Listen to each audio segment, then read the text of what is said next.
Donc ce cours va dans le chapitre 1, le temps et les roches, et va traiter de la chronologie relative, qu'on peut aussi appeler datation relative. Munissez-vous d'un stylo pour compléter votre cours et surtout n'hésitez pas à faire des pauses. Allez, c'est parti. Donc, pourquoi de la datation relative? Lorsque on se balade, lorsqu'un géologue arrive sur un affleurement, c'est-à-dire des roches visibles, on peut avoir des questions qui se soulèvent. Quels sont les événements qui ont affecté cet affleurement, pourquoi il est comme ça, et dans quel ordre ces événements se sont déroulés. Ça, c'est l'objet de la datation relative, c'est ordonner les uns par rapport aux autres les structures et les événements géologiques, c'est-à-dire dire qu'est-ce qui est antérieur à, qu'est-ce qui est postérieur à, mais pas donner un âge exact. Ça, c'est l'objet de la datation absolue. Par exemple, dire la roche a 40 millions d'années. Non, ça, c'est pas l'objet de la datation relative. La datation relative, c'est vraiment donner l'ordre chronologique des choses, qu'est-ce qui est postérieur, qu'est-ce qui est antérieur. Alors, pour commencer, il faut déjà connaître bien les trois catégories de roches qui existent. Alors, première catégorie, les roches sédimentaires. Comme leur nom l'indique, ça vient de l'accumulation de sédiments au fond de la mer. Donc, les roches vont se former par accumulation de sédiments et ces couches sont au départ des couches horizontales, qu'on appelle aussi des strates. Et après, ces strates horizontales au début peuvent être basculées par la suite ou être plissées si la région est soumise à des mouvements tectoniques. Mais bien comprendre qu'à la base, les strates sédimentaires sont horizontales. Par exemple, c'est ce qui se dépose actuellement dans la baie du Mont-Saint-Michel. Vous avez des sédiments qui se déposent, du sable qui se dépose horizontalement. Mais par exemple, si vous baladez en Arizona aux États-Unis, on va voir ces structures, donc il y a des strates, donc c'est bien sédimentaire. Mais après ce dépôt sédimentaire en milieu marin et ce dépôt horizontal, les roches ont été plissées. Donc, vous voyez déjà connaître un petit peu la nature de la roche, ça permet de comprendre un petit peu ce qu'on observe. Ensuite, deuxième grande catégorie de roches, les roches magmatiques. Alors ça, c'est aussi important de comprendre que une roche magmatique, vous avez souvent l'idée de magma qui sort, un beau volcan, voilà. Ça existe, mais très souvent, une bonne partie du magma reste en profondeur. Il n'atteint jamais la surface et il forme en profondeur ce qu'on appelle un pluton. Et c'est aussi une roche magmatique. Donc, les roches magmatiques viennent d'un refroidissement d'un magma. Le magma se refroidit et cristallise. Et une fois qu'il est cristallisé, c'est ce qu'on appelle une roche. Si le magma a refroidi rapidement parce qu'il est arrivé en surface, et le contact de l'air, il refroidit rapidement, alors la roche a des petits cristaux qui n'ont pas eu le temps de grandir, et ce qu'on appelle une roche volcanique, c'est l'exemple du basalte, donc typiquement une roche issue d'un volcan. Mais par contre, si le magma refroidit lentement en profondeur, la roche va avoir des gros cristaux, le magma a eu le temps de bien refroidir, et à ce moment-là, on a ce qu'on appelle une roche plutonique. Alors toutes les deux, la roche volcanique comme la roche plutonique, sont toutes les deux des roches magmatiques. Et ce qu'il faut comprendre, c'est que si vous avez des roches magmatiques, c'est que c'est du magma qui est venu des profondeurs de la Terre. Ensuite, troisième grande catégorie de roches, les roches métamorphiques. Alors, les roches métamorphiques sont d'anciennes roches, soit des roches sédimentaires, soit des roches magmatiques, qui ont été transformées, on dit métamorphisées, sous l'effet de la température ou de la pression. Exemple, le gneiss. Vous voyez cet échantillon, ça vient de la transformation d'un granit. Sous l'effet de la pression, quand le granit est soumis à des fortes pressions, les minéraux vont s'aligner et former ces fameuses couches. Et donc le gneiss est un granit métamorphisé sous l'effet de la pression, on appelle ça une roche métamorphique. Alors, grand A, observer les relations géométriques entre les objets. Pour comprendre la chronologie, des géologues ont développé une idée centrale en sciences de la Terre, c'est le principe d'actualisme, qui dit que les mêmes causes engendrent toujours les mêmes conséquences. Autrement dit, ce qui se produit aujourd'hui comme on l'observe, devait se produire à l'identique dans le passé. Par exemple, si aujourd'hui on observe des sédiments se déposer, par exemple aux Bahamas, ces sédiments se déposent en milieu marin de façon horizontale. Quand on voit cet affleurement passer, on en déduit que la présence de ces strates sédimentaires marque une phase de sédimentation et chaque couche a un âge donné.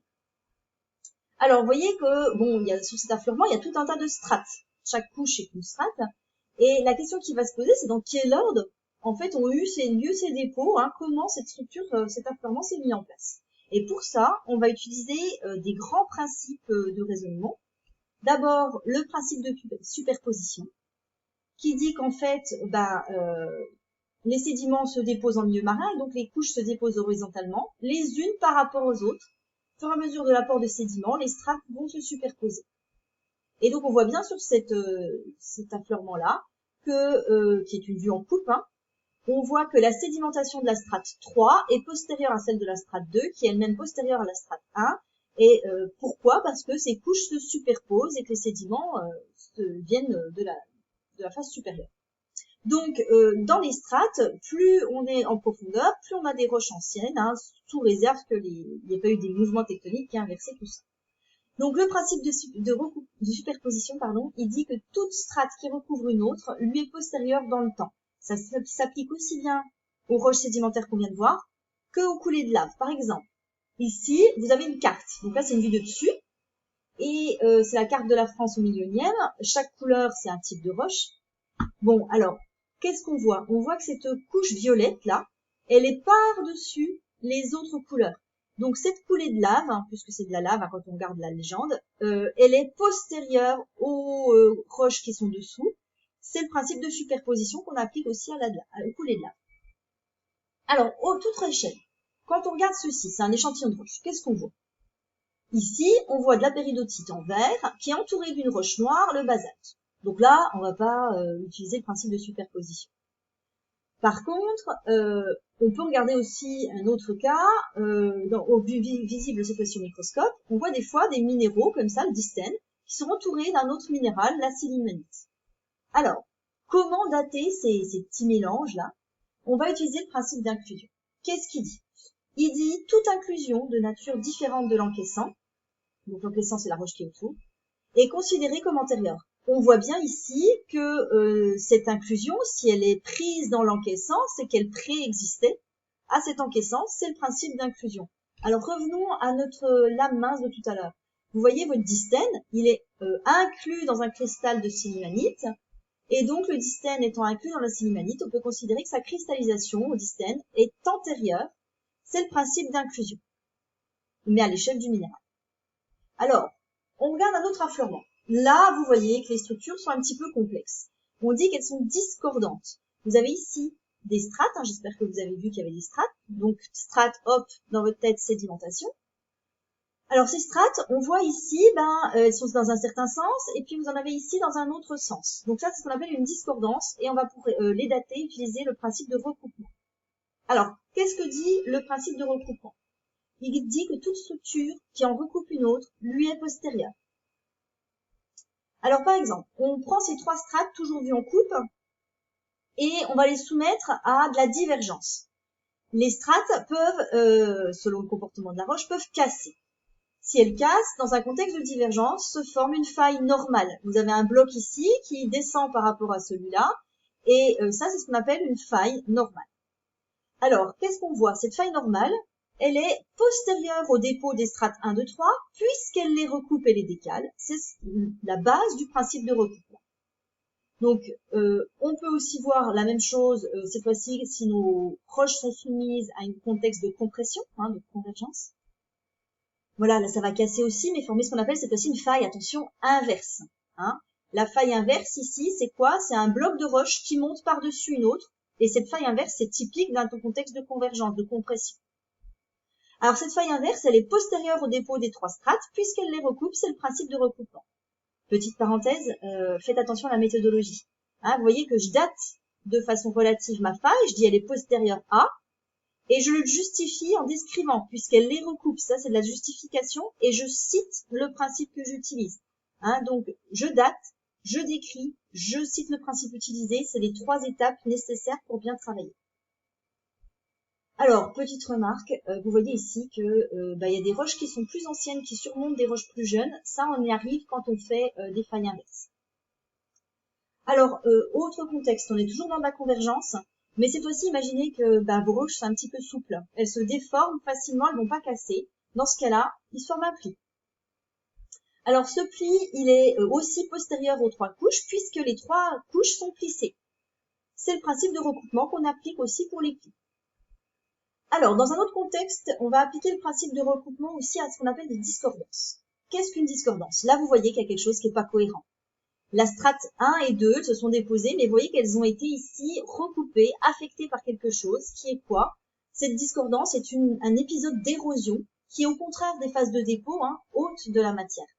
Donc ça veut dire quoi? C'est-à-dire que cette érosion, elle recoupe, on voit les strates 1 et 2, donc elle est postérieure aux strates 1 et 2. C'est-à-dire que les strates 1 et 2 sont déposées, et ensuite elles ont été érodées, donc soumises à l'air libre et donc à l'érosion. Et ensuite, il y a eu de nouveau un milieu marin, puisque la strate 3 s'est déposée. Cette strate 3 recouvre l'érosion, et donc elle est strate 3 est postérieure à l'érosion. C'est le principe de superposition que vous appliquez. Donc vous voyez qu'on peut utiliser plusieurs principes, celui de superposition et celui de recoupement ici, pour dater un affleurement et comprendre son histoire. Alors revenons à cet affleurement de tout à l'heure. Réfléchissez, vous pouvez mettre pause, pour essayer de comprendre un peu l'ordre des événements. Qu'est-ce qu'on voit? On voit ici qu'il y a le dépôt de ces strates, puisque sont les plus en profondeur, sont les plus anciennes. Il y a ensuite eu une érosion ici, puisqu'en fait, vous voyez que votre dépôt, cette strate n'est pas de surface plane. Donc il y a eu une érosion. Ensuite, de nouveau épisode avec du dépôt. Et ensuite, ces deux séries, là, les marrons et les oranges, se sont retrouvées inclinées. Donc ça veut dire qu'il y a eu une phase de plissement. Puis ultérieurement, il y a eu de l'érosion qui a enlevé la matière qui était là par-dessus. Ok, pour que ces deux strates se retrouvent de façon à peu près à plat. Et dernièrement, dernier épisode, dépôt de la troisième série de strates qui là se fait horizontalement, donc il n'y a pas eu de pli après. Donc vous voyez qu'en regardant un affleurement, on peut comprendre la chronologie des événements. Dernier contexte dans lequel on va appliquer le principe de recoupement, c'est les intrusions magmatiques. Alors, qu'est-ce qu'une intrusion? On a dit tout à l'heure que c'est du magma qui remonte. Donc déjà, toujours comprendre qu'il y a une remontée de magma. Cette remontée de magma, soit elle est fine, on appelle ça un filon, soit elle est épaisse, un gros paquet de magma qui stagne en profondeur, on appelle ça un pluton une fois que c'est refroidi et que ça a cristallisé. Donc, les roches magmatiques ont une origine profonde. Le magma va s'insérer dans les roches déjà en place, formant ce qu'on appelle des intrusions, filons ou plutons, selon la taille, et va les recouper. Donc là, qu'est-ce qu'on voit? On voit que le pluton est postérieur aux strates 1 et 2, puisqu'elles sont recoupées par le pluton. C'est le principe de recoupement. Et on voit que le filon de basalte est postérieur aux strates 1, 2, 3, parce qu'elles sont coupées. Petite parenthèse, le pluton, là, vous pouvez pas le dater par rapport à la strate 3, parce qu'il ne le recoupe pas. Peut-être qu'il est antérieur, peut-être qu'il est postérieur, on ne sait pas. Et puis, petite parenthèse aussi, un pluton, c'est du magma au départ, avant refroidissement. Ce magma, c'est hyper chaud. Donc, qu'est-ce qu'il fait quand il s'insère dans une roche? Des fois, il y a un métamorphisme de haute température qui se met en place autour. Les roches vont être affectées par un métamorphisme de haute température.